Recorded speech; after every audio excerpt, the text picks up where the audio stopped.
सूदी bank की कौन सी नौकरी हलाल है? कन्वेंशनल बैंक की कौन सी नौकरी जायज़, कौन सी नाजायज़? वजाहत फरमा दें अबू मोहम्मद मुल्तान से। देखिए, सूदी बैंक में हर वो जॉब जिसका सूद के लिखने से या अकाउंट खोलने की तरगीब देने से कोई ताल्लुक़ है,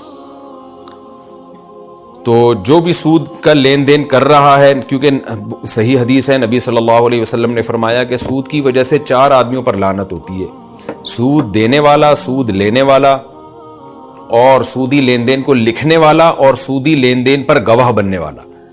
तो कोई भी शख्स इन चारों कामों के अलावा किसी काम में अगर उसकी ड्यूटी है बैंक में, तो फिर उसकी जॉब मकरूह ज़रूर है, नापसंदीदा ज़रूर है, मगर हराम नहीं है।